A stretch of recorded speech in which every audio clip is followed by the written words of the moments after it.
ये जड़ी बूटी ना तो मरती है ना ही मरने देती है। आखिर ये है क्या? देखिए, बहुत से लोग इसको जानते होंगे, बहुत से लोग नहीं भी जानते होंगे। इस जड़ी बूटी का अनेक रोगों में प्रयोग किया जाता है। देखिए, रस्सी जैसी दिखाई दे रही है।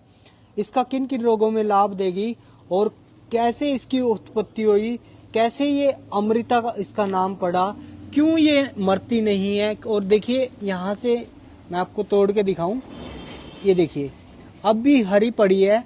एक हफ्ते से ज्यादा हो गया इसको पेड़ से अलग किए हुए, इसके जीवन से अलग किए हुए। ये पेड़ देख रहे हो, यहाँ से काट के फेंक दिया इसको सुखाने के लिए। कितना टाइम? महीने भर से ऊपर हो गया इसको। अब इसका लाभ क्या क्या है आचार्य जी हमें बताएंगे। आचार्य जी, क्या है ये? देखिए, ये है जी अमृता। जैसा नाम है वैसी ही ये औषधि है। अमृता यानी कि जो अम्र कर दे। ये इसकी उत्पत्ति कैसे हुई? अमृत की जब वर्षा हुई धरती पर, तो जो अमृत कण पृथ्वी पर गिर गए, उन पृथ्वी पर अमृत कणों की बारिश जो हुई थी, वो जो पृथ्वी पर गिरे थे, उन अमृत कणों से इस अमृता की उत्पत्ति हुई, इस गिलोय की उत्पत्ति हुई। और ये गुण क्या करती है? जैसा इसका नाम है अमृता, वैसा ही इसका काम भी है। ये अम्र कर देती है। वास्तव में सब के सब रोगों में ये काम करती है। जैसे ये सबसे पहले जो है, किसी को रोग पुराने हो गए हो, बुखार हो, सर्दी हो, जुकाम हो, खांसी हो, इस तरह के जो पुरानी व्याधियां हैं उनको भी ये ठीक कर देती है। किसी को यदि सर्दी के टाइम पे बारिश, यानी कि ये अपना अभी जो समय आएगा आगे सर्दी के टाइम में ज्यादा सर्दी लगती हो, तो यदि वो इसको पिएगा, इसको उबाल के पिएगा, वो सर्दी नहीं लगेगी। और जिनको बार बार बुखार आता हो, बार बार खांसी होती हो, बार बार जुकाम होता हो, तो वो यदि इसका पान करेगा तो उसको भी जो है सारी समस्याएं आएगी नहीं बार बार, और जो है वो भी ठीक हो जाएगी। इसको प्रयोग कैसे करना है? देखिए, ये प्रयोग कैसे करना है। इसको इतनी मोटी, लगभग 1 उंगल के आसपास मोटी डंडी, इतनी मोटी डंडी जो होती है वो लेकर के उसके टुकड़े कर लेते हैं। आप चक्कू से भी कर सकते, ऐसे देखिए इस तरह से टुकड़े कर लेंगे इसके, और इसको फिर थोड़ा काट करके मोमदस्ते में जो है इसको डाल करके कूट लेंगे। इसको डंडी को जो है, चक्कू होगा, चक्कू दे देंगे एक बार। चक्कू से भी काट सकते, चक्कू से भी कट जाती है आराम से। ये ऐसे कुछ टुकड़े लेकर के ऐसे इस तरह से इनको जो है मोमदस्ता, इनके ऊपर कुछ मार के थोड़ा थोड़ा मोमदस्ता मारने से देखो ये बिल्कुल ऐसे हो जाती है, बिल्कुल प्लेन हो जाती है। चिकना चिकना पदार्थ इसमें से निकलता है। ऐसे थोड़ी कूट पीट करके ये कितने वर्षों पुरानी है ये?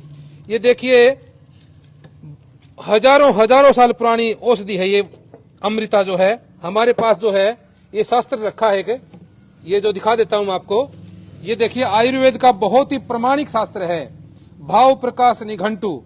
तो इसमें अगर आप देखना चाहेंगे तो कैसे इसकी उत्पत्ति हुई, किन किन रोगों में ये काम आती है, पूरा बहुत ही विस्तार से बता रखा है।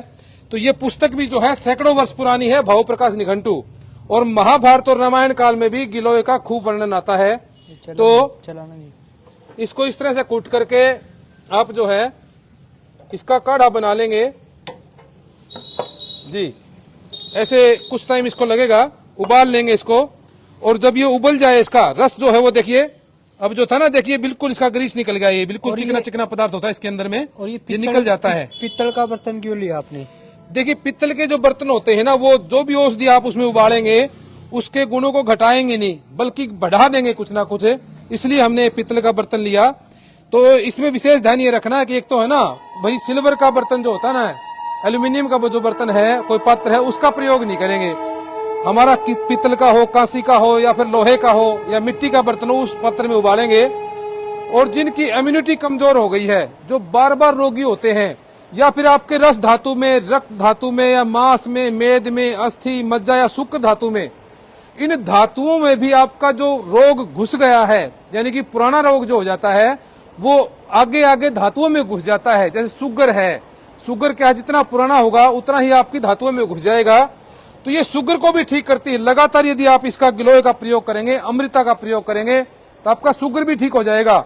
और जीर्ण ज्वर, ऐसा ज्वर है जो छूटता ही नहीं है, दवाइयों के प्रयोग करने से भी लंबे समय से लगातार आ रहा है, लगातार आ रहा है, लगातार आ रहा है, दवाई ले रहे हैं फिर भी आता जा रहा है, तो उन रोगियों को भी लगातार आप इस गिलोय का, इस अमृता का प्रयोग करेंगे तो वो रोग भी आपका ठीक हो जाएगा। जी बोलिए। जब तक ये उबल रहा है आचार्य जी, जी, तो जी, जी, ये आपने खास गुड़ और ये रखा है, ये पाउडर सा क्या है? ये देखिए, आप इस तरह काढ़ा बना करके इसका प्रयोग कर सकते हैं गिलोय को, या फिर जो है गिलोय की सीधी डंडी लेकर के, डंडी जो है इसको धो करके साफ करके चबा सकते हो सीधा, ऐसे देखिए, ऐसे चबा सकते हो। चबाने के बाद इसके अंदर का जो तत्व है, सार है जो, उसको अंदर गटक जाएंगे, जो फूस बचेगा उसको आप छोड़ देंगे। ठीक है ना जी। तो इस तरह से भी आप गिलोय को प्रयोग कर सकते हो। दूसरा हमने बताया कि उबाल करके प्रयोग कर सकते हो। तीसरा जो प्रयोग, जिस तरह जड़ी बूटियों का हम आयुर्वेद में प्रयोग करते हैं, वो क्या है? ये गिलोय का चूर्ण है। गिलोय को देखो, चूर्ण बनाने के लिए भी कितनी मेहनत करनी पड़ती है। यदि इस गिलोय को आपने काट पीट करके, जैसे हमने नीम का पेड़ है, नीम की गिलोय है, नीम के ऊपर चढ़ी हुई जो गिलोय होती है ना, वो बहुत ही विशेष होती है, बहुत ही गुणकारी होती है। तो इस नीम के ऊपर से लगभग 1 महीने से भी पहले हमने काटी थी और काट करके यहाँ फर्श पे डाल दी। अब तक भी ये ज्यों की त्यों है। और इसको यदि हम यूं की यूं छोड़ देंगे ना 12 के 12 महीने, इसकी एक डंडे को, इसको एक लकड़ी को जो है, ये इस गिलोय की एक बेल को लेकर के यदि खुंटी पे भी टांग देंगे इतनी बड़ी को, तो ये सूखने वाली नहीं है, ये मरने वाली नहीं है। और चमासा जब आएगा तो उस समय पे ये फिर से हरी हो जाएगी, फिर से फूट जाएगी। इसको आप देखना चाहे देख भी सकते हैं। तो जैसे ये गिलोय मरती नहीं है ना, वैसे ही इसके प्रयोग करने वाले को मरने भी नहीं देती है। तो इसको सुखाने के लिए क्या करना पड़ता है? देखिए यहाँ पे जो है ना, ये इस तरह से बारीक बारीक टुकड़े, बिल्कुल बारीक बारीक टुकड़े करके, छोटे छोटे टुकड़े करके तब इसको सुखाना पड़ता है। तब जाकर के ये फिर भी कई महीनों में जाकर के सूखती। देखिए छोटे छोटे टुकड़े कर रखे हमने, बिल्कुल ये इस तरह से तब जाकर के सूखती है। और सूखने के बाद ग्राइंडर में डाल करके इसको बारीक चूर्ण के रूप में बनाना पड़ता है। ये देखिए, ये चूर्ण हमने बना रखा है पहले से। इस चूर्ण का प्रयोग कैसे करना है? अलग अलग व्याधियों में इस चूर्ण का भी अलग अलग प्रयोग करना है। यदि वात का रोगी है, मान लीजिए जोड़ों के दर्द का रोगी है, तो वो क्या करेगा? वो घी के साथ प्रयोग करेगा। यदि पित्त का रोगी कोई है, तो पित्त का रोगी क्या करेगा? वो शहद के साथ प्रयोग करेगा इसको। यूं नहीं है कि सब के सब एक जैसे या एक तरह से प्रयोग कर लेंगे। अलग अलग व्याधियों में, अलग अलग रोगियों में, अलग अलग प्रकृति के जो रोगी हैं, वात के हैं, पित्त के हैं, कफ के हैं, वो क्या है? पित्त वाले जो है वो शक्कर के साथ है, और कफ वाले जो है वो शहद के साथ प्रयोग करेंगे इसका। इस तरह से जो है शहद मिला करके इसके अंदर में, और इसको जो है अच्छी तरह मिला करके फिर इसको चाट लेंगे। देखिए, ये लीजिए, देखिए आप, ये इसका प्रयोग करेंगे यहाँ पे जी। तो ये जो तरीका है ना, कर लो, गिलोय को अलग अलग तरीके से प्रयोग करने का, अलग अलग प्रकृति के व्यक्तियों के लिए, अलग अलग रोगों में अलग अलग तरह से विधान किया है। यूं नहीं सब के सब एक ही तरीके से खा लेंगे। तो जो है ये सौंठ जो है, आम वो वात रक्त जो होता है, वात के रोगी जो होते हैं, उनको सौंठ मिला करके उसके साथ प्रयोग करना होता है इसको। इस तरह से इनका प्रयोग करना है। अब ये हमने जो काढ़ा बनाया था, ये काढ़ा भी तैयार हो गया उबल करके। ये देखिए, इसको आप लगभग 10 मिनट तक इसको उबाल सकते हैं। उबालने के बाद इसका जो अर्क है वो निकल जाएगा, और बड़ा सुस्वादु होता है ये। ऐसा नहीं है कि इसका बेस्वाद हो, कड़वा हो, कसैला हो, ऐसा नहीं है। ये इस पानी को पिएंगे ना तो बड़ा स्वाद आएगा आपको। और इसके डंठल को जो ये उबाल दिया है हमने अभी, अगर इसका प्रयोग करेंगे, इसको खाएंगे, तो इसमें बिल्कुल ऐसा लगेगा जैसे आलू जैसा स्वाद आएगा। हम इसको जो है कई बार उबालते हैं, तो इसको खाते हैं हम कई बार, आपको इतना स्वाद लगेगा, इतना मजा आएगा जैसे कि आलू में स्वाद टेस्ट आता ना, उस तरह का। और गुण क्या है? गुण आपको अमृता के मिलेंगे।